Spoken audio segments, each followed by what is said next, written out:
Вы смотрите новости Татарстана, в студии Алексей Калиничев. Здравствуйте, и вот о чем пойдет речь в этом выпуске.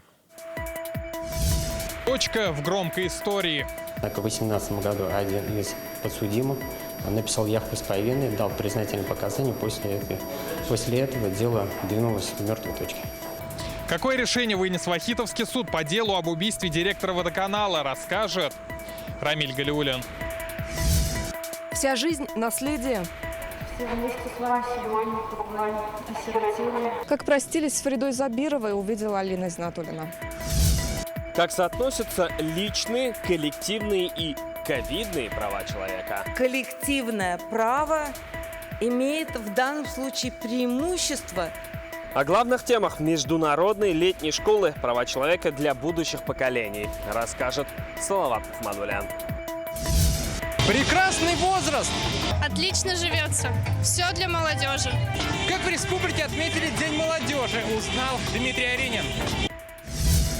Национальный колорит расплескался по всей Казани. Увидеть Казань глазами наших операторов, режиссеров, продюсеров. Какой подарок телеканал ТНВ готовит для своих телезрителей в новом сезоне, увидела Наталья Мезина. Точка в громком деле. Сегодня Вахитовский суд Казани огласил приговор по делу об убийстве директора водоканала Григория Арутюнова. Преступление было совершено в 2004 году. Но личности подозреваемых удалось установить лишь 2 года назад. На скамье подсудимых оказались 4 человека. Это заказчик и исполнители. В общей сложности гособвинение для них запросило наказание в виде 65 лет лишения свободы на всех. Какие сроки получили обвиняемые из зала суда, расскажет Рамиль Галиуллин.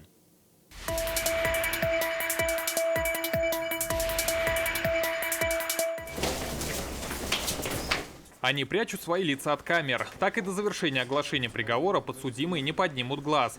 На скамье 4 обвиняемых в заказном убийстве главы водоканала Григория Арутюнова. Это его бывший коллега Ирик Ганеев и 3 участников ОПГ «27-й квартал» – Фарид Галиуллин, Иван Балабанов и Владимир Малков. По версии следствия, заказал убийство Ирик Ганеев. Таким образом, мужчина хотел скрыть аферу со строительством канализации для своего салона ритуальных услуг на Адаратского. При строительстве стали возникать проблемы с подключением коммуникаций. Подозреваемый неоднократно пытался их устранить путем давления на генерального директора МУП «Водоканал». Когда это не помогло, мужчина обратился к лидеру ОПФ «27-й квартал» и организованного преступного сообщества «Квартала», который предложил физически устранить руководителя водоканала. После этого, согласно материалам дела, лидер группировки Малков для выполнения заказа обратился к Балабанову и Галиуллину, также участникам ОПГ. Разработав план убийства, они выехали к дому руководителя водоканала.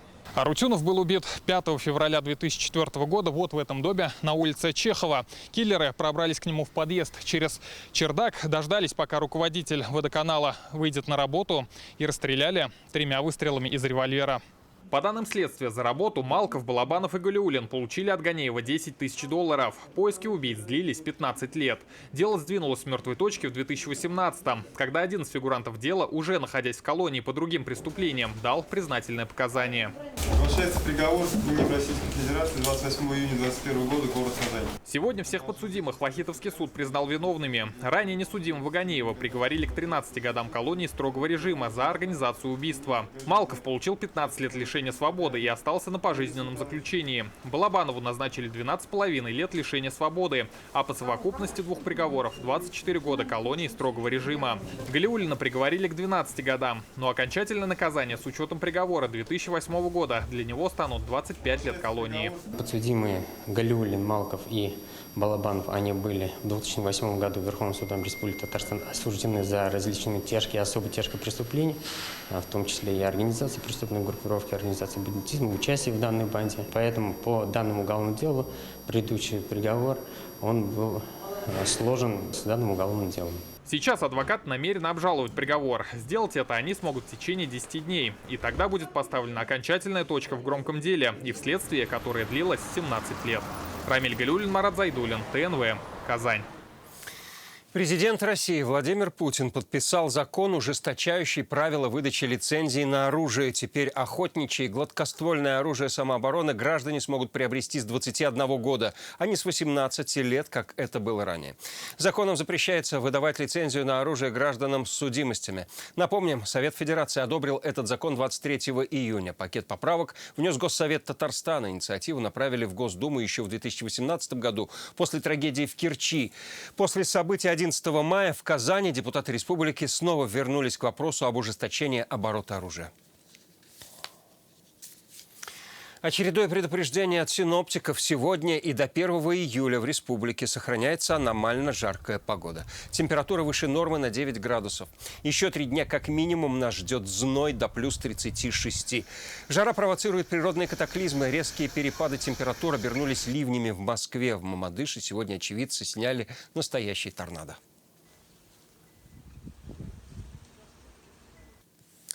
За выходные в Татарстане утонули 4. Трагедии произошли в Казани и еще ряде районов республики. А всего с начала лета жертвами купания стали 22 человека, 13 удалось спасти. Что чаще всего становится причиной гибели, расскажет Радик Фархулин.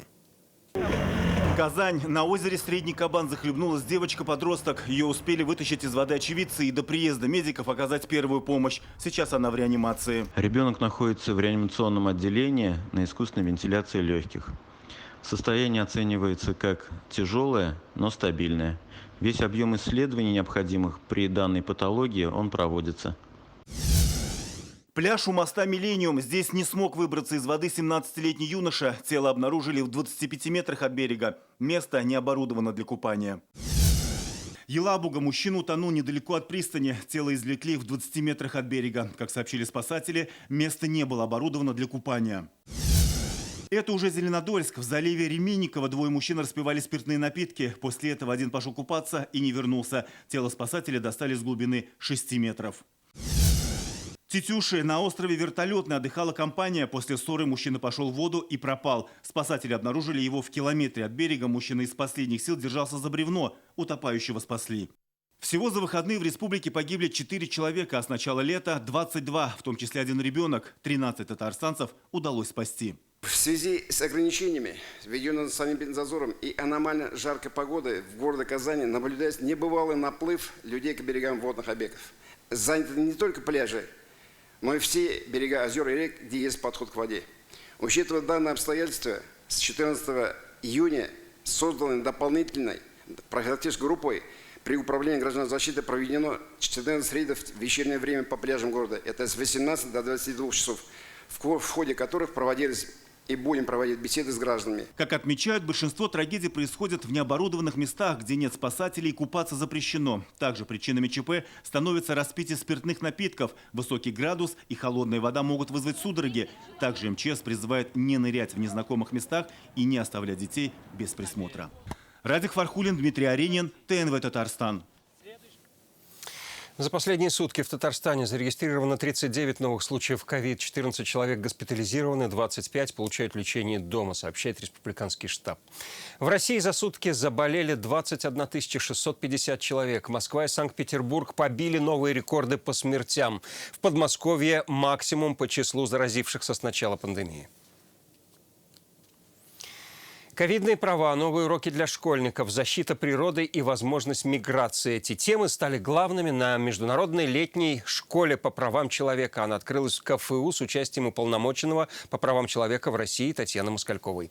В Казань приехали представители 14 регионов, а также из ООН. Какой вопрос в области прав человека поставила ребром пандемия, расскажет Салават Мухаммадуллин.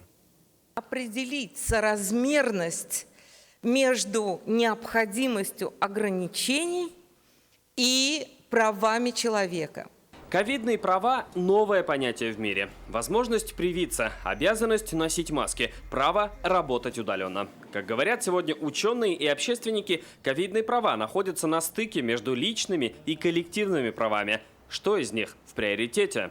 Коллективное право имеет в данном случае преимущество перед индивидуальным правом, поскольку мы все заинтересованы в том, чтобы не просто спасти жизнь и здоровье человека, но спасти жизнь и здоровье цивилизационного пространства в мире. И вместе с правами у человека появляется и ответственность, отмечают эксперты. Площадка для дискуссий – летняя школа по правам человека на базе КФУ. Тем для обсуждения накопилось достаточно. В прошлом году из-за пандемии школа была перенесена. Мне конкретно интересует именно вопрос миграции, вопрос участия молодежи в защите прав человека. Экологические права. Безусловно, экологические права. Во-вторых, это права на свободу слова, на свободу действия, да, на свободу реализации своих планов и так далее. Ответы вместе ищут уполномоченные по правам человека из 15 регионов страны, представители ООН, преподаватели и студенты российских вузов. Одно из первых предложений – ввести уроки по правам человека в школах. Наши проекты, они будут масштабироваться не только на уровень высших учебных заведений, независимо от факультетов, предметных областей, но и на уровень школы. И это должно помочь повысить уровень знаний, а значит и защиту своих прав. Каждый год в республике порядка 5000 вопросов адресуют омбудсмену по правам человека. К сожалению, несмотря на то большое количество программ социальных, которые сегодня реализуются, конечно, прежде всего волнует граждан, имеющие определенные категории. Многодетные семьи, семьи, имеющие детей, инвалидов, инвалиды. То есть вот это вопросы жилищные проблемы, это вопрос трудовых прав. Летняя школа будет проходить всю эту неделю. Итоги подведут в пятницу. Практические же результаты могут быть отражены в научных работах участников и в решениях уполномоченных по правам человека в регионах страны. Салават Ухмадуллин, Адель Миндубаев, ТНВ, Казань. Вся жизнь наследия. Ушла из жизни казанский архитектор и реставратор Фарида Забирова. Ей было 67 лет. С этого года она возглавляла татарстанское отделение Всероссийского общества охраны памятников истории и культуры. Какой запомнит хранительницу истории города? Об этом далее.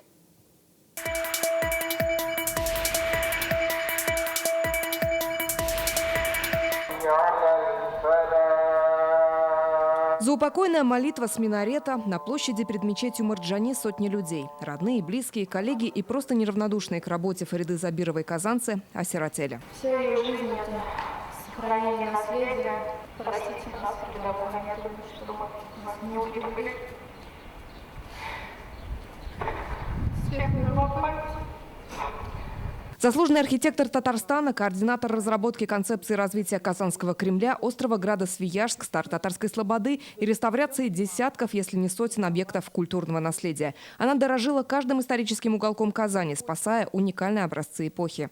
То трепетное отношение к истории, культуре, какое было у нее, не каждый из нас может похвалиться таким отношением. Я думаю, что в память о ней мы сегодня обязаны продолжить ее работу. Сегодня соболезнования передают коллеги со всей страны. Скорбят в Федеральном обществе охраны памятников. В начале июня Фарида Забирова ездила в Москву на Всероссийский съезд. Там определились с целями на следующие 5 лет. А через неделю архитектор окажется в больнице. Маски не шутка. Ковид правда убивает. Как он убил мою маму. Берегите себя, берегите своих близких, особенно старших. И помните, пожалуйста, эту радость и эту строгость моей мамы и нашего друга. Радость от жизни и работы, строгость к себе и коллегам, вспоминает маму Дмитрий Забиров. Сохранением наследия она занялась сразу после института в мастерской реставрация. С 2009-го занимала пост зампредседателя Татарстанского отделения Всероссийского общества охраны памятников истории и культуры. А в этом году стала его главой. В последний год она была моей наставницей. И у нас было очень много впереди совместных планов. И очень жалко, что она от нас ушла. Пусть ей там будет хорошо на небесах. Восстановленная к тысячелетию Казани мечеть Марджани, где Фариду Забирову провожают в последний путь, тоже ее детище, говорит Мансур Хазрат. Имам вспоминает, как архитектор проводила здесь дни и ночи, контролируя буквально все – от цвета ковров до формы ламп. Тем, кто помогает строить храм, Аллах готовит в раю особое место. Лина Зинатульна, Данил Филатов, ТНВ, Казань.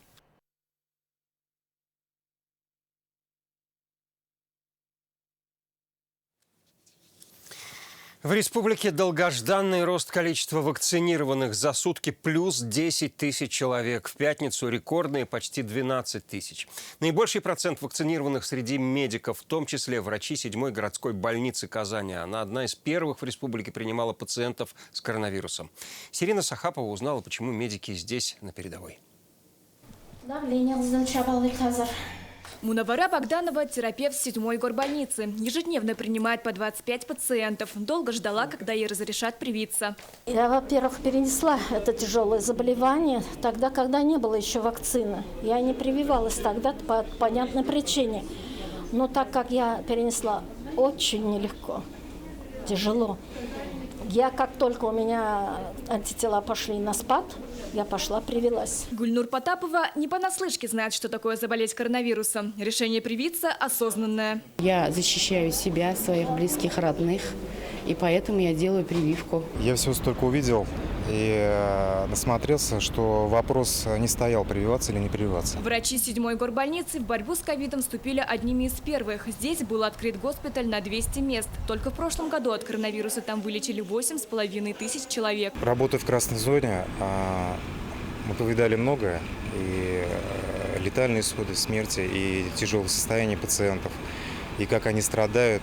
И чтобы не допустить этого момента, не дойти до этого состояния, обезопасить своих близких, принял решение привиться. Но я знаю, что дома меня ждут мои близкие, мои родные. И я думаю, что они хотят, чтобы мы все были живы, здоровы. Я считаю, что каждый из нас должен нести ответственность и за свое здоровье, и за здоровье близких и окружающих. Сейчас в «семерке» вакцинирован практически весь медсостав. Подлежащих вакцинации было 3034 человека. Вакцинировано на сегодняшний день 2871. Это 95% от работающих. Сейчас в республике уже больше 500 000 вакцинированных. Для формирования коллективного иммунитета необходима вакцинация 60% татарстанцев старше 18 лет. На данный момент эта цифра равна 28%. Сирина Сахапова, Адель Миндубаев, ТНВ, Казань.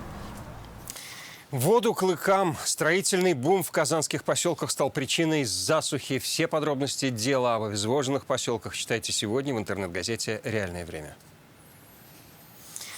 Новый учебный год в новом формате. Сегодня в полилингвальном комплексе «Адемнар» Казани «Апгрейд» системы образования обсудили десятки директоров ведущих образовательных учреждений республики. Так, уже с 1 сентября 800 школ начнут обучение с использованием цифровой платформы персонализированного обучения. А будущие технических специальностей начнут готовить в Альметьевском, Алькеевском и Мамадышском районах. Все благодаря образовательному проекту «Инженерная республика». 19 августа педсовет всего Татарстана соберется в Актаныше. Тогда будет представлена дорожная карта, которая станет ориентиром на предстоящий учебный год. В этом году первый учебный год мы завершили, имея 2 комплекса в Казани и в Елабуге. Данные комплексы будут развиваться, их всего будет 6. К 1 сентября этого учебного года откроем еще 1 комплекс в Челнах. Татарстан с размахом отметил День молодежи. Праздничные мероприятия прошли во всех муниципалитетах республики. В Казани действо раскинулось сразу на 6 площадках. По предложению самой молодежи устроили различные спортивные соревнования, танцевальные и поэтические фестивали. Эпицентром гуляний стал экстрим-парк «Урам». На Майдане парка «Урам» уличные танцы под биты батл. Я не готовилась, просто ежедневные тренировки. Просто танцевать в кайф и все. Для этого достаточно впечатлить. По соседству с танцующими, горцующие на железных конях. На соревнования велосипедистов приехали из разных городов страны.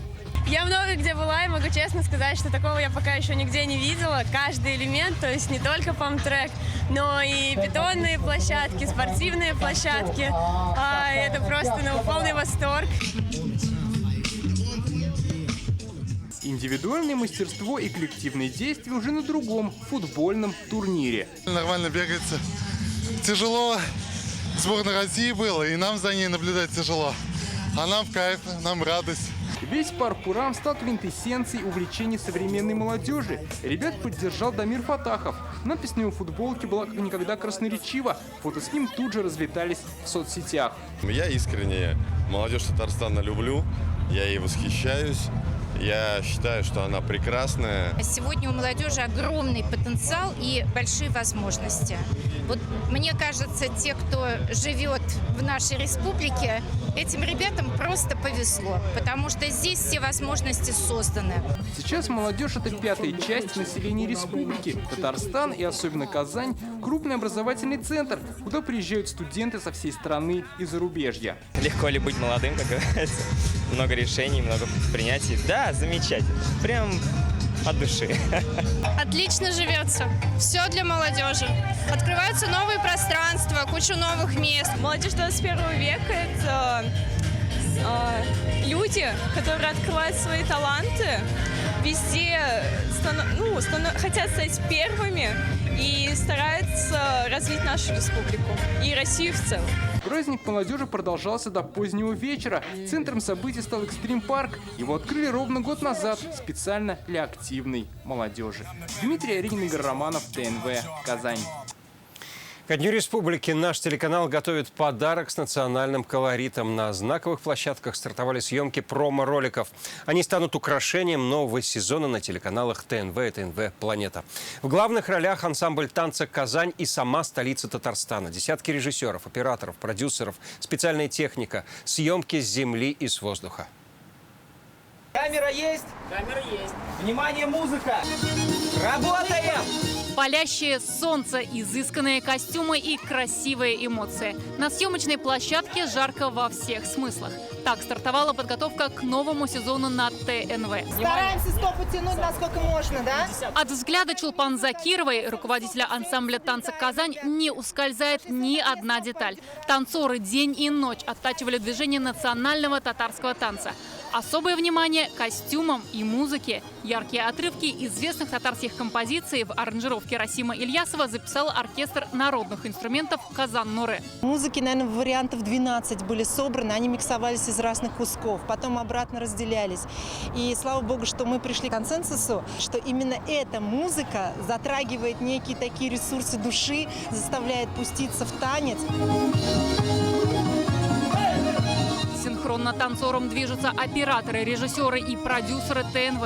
Объектив съемочной группы фиксирует каждый такт не только с земли, но и с воздуха. Задействовано огромное количество специальной техники. У нас будут и ночные съемки, так и дневные съемки. У нас есть квадрокоптер. И самая наша главная, основная задача – это, наверное, показать нашу прекрасную столицу и сказать не только друг другу, но и, наверное, всему миру, что вот она, Казань. Неважно, день сейчас или ночь, душа столицы Татарстана дышит, поет и, конечно же, танцует непрерывно. Именно это переплетение национальной культуры и истории стараются ловить камеры на главных площадках Казани. Съемки расписаны буквально по минутам на 2 месяца вперед. Сегодня мы снимаем промо-каналом такие специальные маленькие ролики, которые будут украшать эфир телеканала ТНВ и ТНВ «Планета». Это все можно будет увидеть в новом телевизионном сезоне во всех форматах. Премьеру роликов зрители смогут увидеть ко Дню Республики 30 августа. Внимание, камера есть, музыка! Наталья Мизина, Марат Зайдуллин, Данил Филатов, ТНВ, Казань. Драйв современной музыки с народными и эстрадными танцами. Уже этой осенью в эфире детского телеканала «Шаян ТВ» появится новое танцевальное шоу «Биу Баттл». На телевизионной площадке будут соревноваться 34 юных танцевальных коллектива. Среди них участники не только из Татарстана, но и из Пензы, Удмуртии, Ульяновской области и даже Узбекистана. Проект пройдет в 2 тура. На первом отберут 6 команд финалистов, на втором эти команды будут соревноваться в парах и представят жюри 3 танца – соло или дуэт на выбор, ансамбль и танец малой формы. Оценят мастерство юных танцоров специальные жюри. Это художественный руководитель ансамбля танца «Казан» Чулпан Закирова, заслуженные артисты Татарстана Гульназ Сафарова и Данир Сабиров.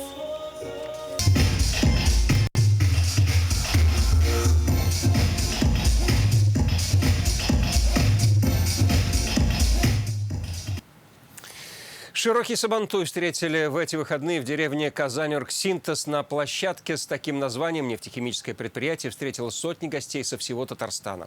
Кому достался главный приз – автомобиль и баран, увидела Наталья Мезина.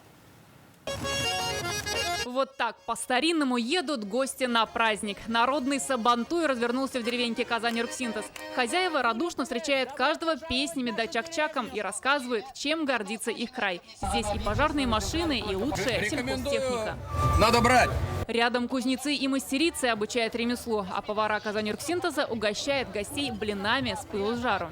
Элим, угощай гостей, пожалуйста. А какие угощения без татарского чая? Но главное внимание на национальные игры. Бои с горшками, бои на мешках и поиски монеты в КТК. В это время на Майдане жарко во всех смыслах. Сотрудники Казань-Оргсинтез и Нижнекамск-Нефтехим борются за титул главного батыра. Чистая победа! В этом году ключ от автомобиля и традиционный баран в руках Дамира Адиатуллина. Сделаем шурпу, плов. Все как по обычной традиции. Победителей и всех гостей с праздником поздравил Руслан Шагабудинов. Разрешите пожелать вам всем здоровья в этом году, успехов. И будем вас ожидать с нетерпением в следующем году на таком же интересном, захватывающем поединке. На этом наш выпуск завершается. Больше новостей на наших ресурсах в интернете, ВКонтакте, Инстаграм. До встречи. Всего доброго.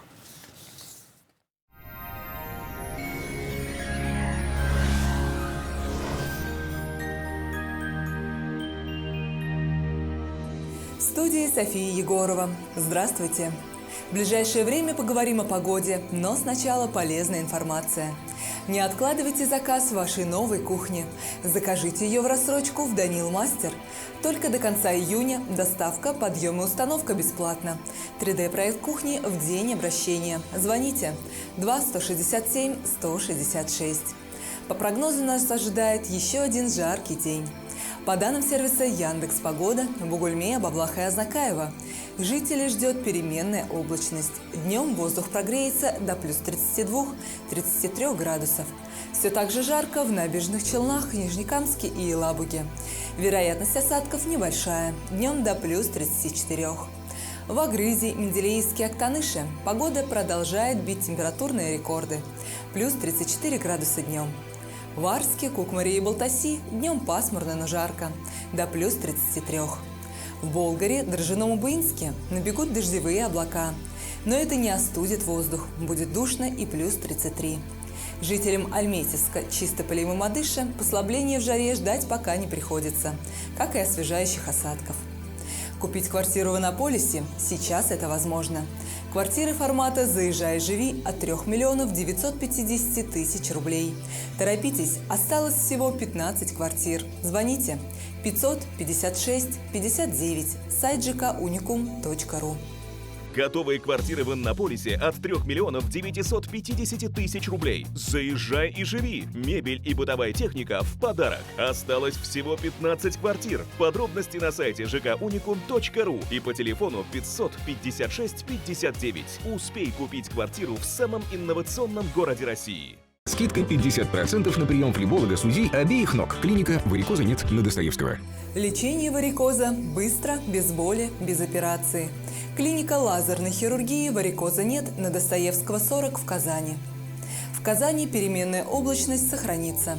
К вечеру местами не исключены дожди. Ночью до 25 тепла, а днем около 32 градусов выше 0. Ветер южный, порывистый. Атмосферное давление 749 миллиметров ртутного столба. Влажность воздуха 48%. Температурный фон на 8-9 градусов выше климатической нормы. Жара может негативно сказаться на самочувствии. Берегите себя. На этом наш выпуск завершен. До свидания.